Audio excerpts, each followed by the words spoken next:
L'invité éco avec Banque Populaire, engagé aux côtés de ceux qui entreprennent. Europe 1, il est 6h41. Peut-on s'habiller 100% français sans se ruiner? Le prêt-à-porter entièrement made in France souffre. Trop cher, jugent les clients français qui auraient repris les anciennes habitudes. Acheter des vêtements pas chers, même s'ils ont fait un long voyage pour venir jusque chez nous. La marque emblématique de sous-vêtements, le slip français, a dû casser ses prix pour survivre. Oui, et vous en parlez avec votre invité sur Europe 1, Christophe Lamar. Il s'agit du directeur de l'Observatoire économique à l'Institut français de la mode, Gilda Mainvielle. Bonjour Gilda Mainvielle. Bonjour. Comment expliquez-vous les difficultés rencontrées par le slip français? Alors, les difficultés rencontrées par le slip français sont pas forcément propres à cette marque, puisqu'on est dans un contexte, un environnement difficile pour la mode en général. Il y a eu bien sûr des effets aggravants avec la crise sanitaire, l'inflation, qui n'ont pas favorisé la consommation. Mais on va résumer les choses plus simplement en disant que depuis une quinzaine d'années, les consommateurs consomment autrement. Et montée en puissance de la seconde main, sobriété, sont autant d'éléments qui modifient la donne du marché en quelque sorte. Alors, la marque est obligée de diviser par deux le prix de ses articles, c'est quand même pas rien. Est-ce que ce sont les marques tricolores qui sont les plus touchées aujourd'hui? Alors, on a assisté ces dernières années à une montée en puissance de nouveaux acteurs qui se sont positionnés sur des entrées de gamme, des prix très attractifs pour les consommateurs. On a eu, bien sûr, on en parle très souvent, Shein, Temu, on a la seconde main, ce sont aussi des petits prix. Donc, les consommateurs sont, en quelque sorte, pour une partie d'entre eux, attirés par ces petits prix dans un contexte où le pouvoir d'achat est fragile. Donc, le Made in France, qui représente en volume 3% du marché, a parfois du mal à se positionner parce que, évidemment, ce sont des prix qui sont beaucoup plus élevés pour ce type de consommateurs, et il faut faire comprendre aux consommateurs que on est gagnant en achetant finalement des produits Made in France qui vont durer plus longtemps et de meilleure qualité. Ouais, ce sont vraiment ces prix trop élevés qui dissuadent les consommateurs. Il n'y a pas d'autre explication en réalité. Le prix, c'est très important. Quand vous faites des enquêtes de consommateurs, vous vous posez la question consommateur, quel est le premier déterminant lorsqu'on achète un produit de mode? C'est le prix qui vient en premier. C'est pas le seul déterminant. La qualité, les enjeux de l'éco-responsabilité sont importants, mais ce qui vient en premier, c'est le prix. Et malheureusement, c'est quelque chose qui rend difficile des positionnements comme celui du slip français, mais comme d'autres marques. Gilda Mainvielle, pourtant, au sortir de la pandémie, la consommation locale et éco-responsable semblait être privilégiée par les consommateurs. Le fondateur du slip français constate que le monde est retourné à ses vieilles habitudes en matière d'habillement. Est-ce que vous partagez son analyse? Non, je ne partage pas cette analyse. Je suis plus optimiste que lui.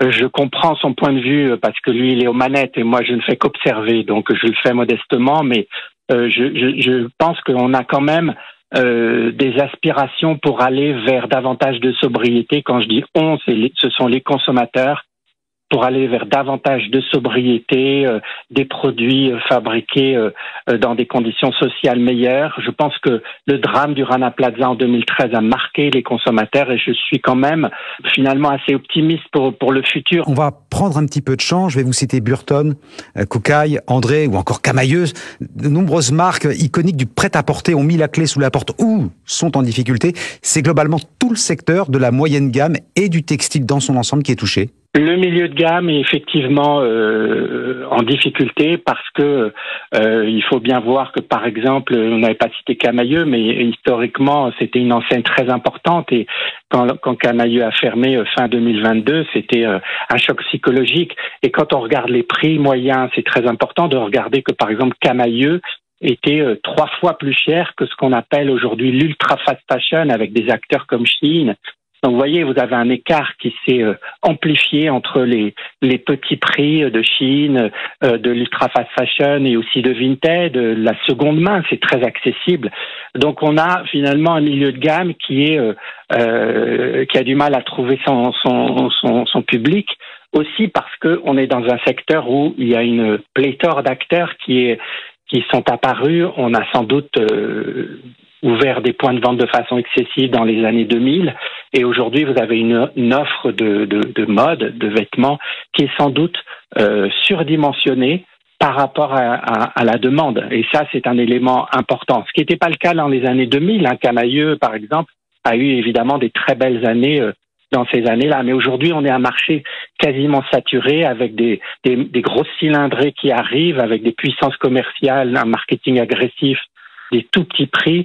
C'est difficile de rivaliser quand on est un acteur historique français et qu'on est là depuis plusieurs dizaines d'années sur un marché encore une fois extrêmement concurrentiel. Gilda Mainvielle, vous avez notamment abordé la question de l'ultra fast fashion. Alors on pense effectivement, vous en avez parlé un petit peu, de la marque chinoise Shein. Alors ce sont des produits qui inondent le marché via un renouvellement très rapide des collections. Les députés ont récemment adopté une loi pour interdire dès l'année prochaine la publicité issue de la fast fashion et la promotion des entreprises qui la diffusent. Alors le texte doit encore passer au Sénat, si ma mémoire est bonne, mais est-ce que cette loi permettrait, selon vous, de rééquilibrer un peu les choses? Alors je l'espère que cette loi pourra permettre de rééquilibrer un peu les choses, même si c'est pas certain malheureusement. Mais en tout cas, j'y vois un symbole fort, c'est-à-dire que au niveau politique, on a pris conscience du péril et en effet, il faut défendre les distributeurs français, il faut défendre l'économie française. On est souvent un peu naïf en Europe, en France, par rapport aux États-Unis, par rapport à la gestion de cette concurrence et de ce marketing très agressif. Et puis, dans le symbole, il y a aussi l'idée qu'il faut communiquer avec les consommateurs pour leur expliquer encore une fois que il vaut mieux acheter un petit peu plus cher et des produits qui sont fabriqués dans des conditions sociales et avec des belles matières et des conditions sociales acceptables, plutôt que de privilégier uniquement le petit prix. Et c'est vrai que le marketing très agressif de Shein et des autres qui sont proches de Shein, eh bien, c'est vrai que c'est un marketing que les chaînes historiques françaises n'ont pas l'habitude d'utiliser. C'est vrai qu'elles sont un peu dépassées par rapport à ces campagnes sur les réseaux sociaux. Le marketing d'aujourd'hui a beaucoup changé et c'est vrai que ça fait beaucoup de mal aux acteurs historiques français.